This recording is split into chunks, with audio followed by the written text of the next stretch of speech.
Well, I heard a couple of things you said earlier, Ray. One thing that I'm keying in on is your versatility. You got in the military, you did some of this, you did some of that, did some of this, right? You also explored your options, which sometimes people don't really take advantage of the resources that they have and do that, right? So, explore, young kids, explore your options, use your resources, and don't just stick to doing one particular thing, right? Especially when you're young. You never know what you're good at, you know?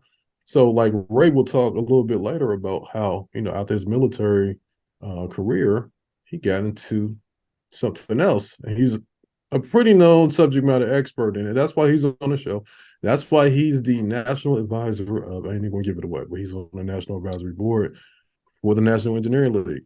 Ray, subject matter expert, tell the audience, what you're into now and what do you like doing, man? Absolutely. So I am I thank you again. Just being a part of the National Engine League in itself is a phenomenal honor, and I appreciate Welcome. being on the board. And the Thanks for national accepting the advisor. nomination too, man. Because Oh, no problem. It was a I no-brainer for me, man. appreciate your time, your experience. Look, let me give people a little bit about information about the advisory board, right? So we got leading experts in not only engineering fields, but business fields, teaching, consulting, motivational people, right? So our kids can get the exposure they need to say, you know what? I never thought about being a finance engineer. I never thought about being a nuclear propulsion engineer, right? But this person that's on the advisory board that's mentoring to these students, like Ray, he's breaking it down to them what he does, explaining, how they could actually become a professional in the field too. And he's reachable. You know what I'm saying? We got students that have hit Ray up already, asking about his career, his military career, and what he's doing now, business questions, and that's what we're bringing with the National Engineering League. So, Roy, on behalf of myself and the National Advisory Board, thanks for accepting the nomination, and we're ready to rock with you. Okay.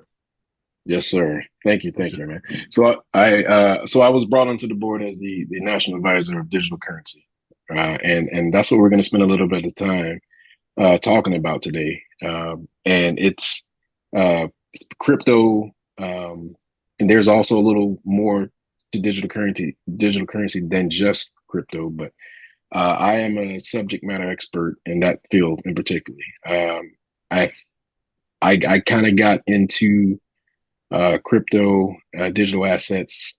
I would say maybe in 2015. But before I started, let me back up for 1 second.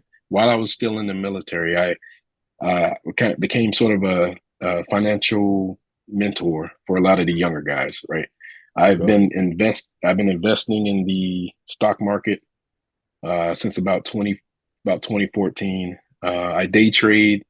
I trade Forex, futures, trade stocks in general. So, and an investor. So I'm a long-term investor as well as a day trader as well. So I do a little bit of a lot.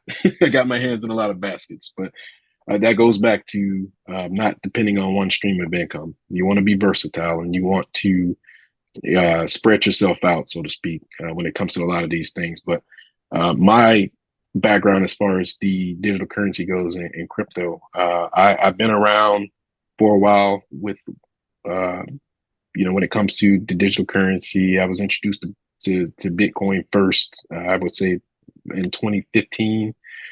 And we're gonna get into what all this stuff means, and what I'm going to bring to the National Engineering League to be able to help these young men and women that are looking for an avenue, maybe another stream of income. Maybe they just want to know what it is. They hear their friends and family talking about it, but they just don't know what questions to ask. So Right. that's gonna be my role, and I'm pretty excited to be taking on that role because I think this is an asset class. It is a asset class, and it's a global asset class that there aren't as many restrictions for a lot of new people. With a lot of investing in a lot of big projects and companies, sometimes to get the good price for those shares, sometimes you got to be what's called an accredited investor, and not all of us retail investors meet a lot of those guidelines. You got to have a certain net worth, and you have to, for the past 2 years, you have to be making at least six figures. The SEC, I believe, says about 200,000 a year or $200,000 over 2 years, I believe. So don't quote me on that, but there are roadblocks. Is my point, from holding us back, especially Black men and women, holding us back from investing in a lot of these projects simply because we don't meet a certain threshold. So digital Yeah. currency and crypto kind of changed the dynamic with that. It's a borderless asset class that anybody can join without any restrictions, and yeah, it's pretty exciting, and it is a little risky. It can be risky, but there are risks with everything, right? There are risks when investing. Right. You always have to risk something in order to gain something. So there are Right. risks everywhere.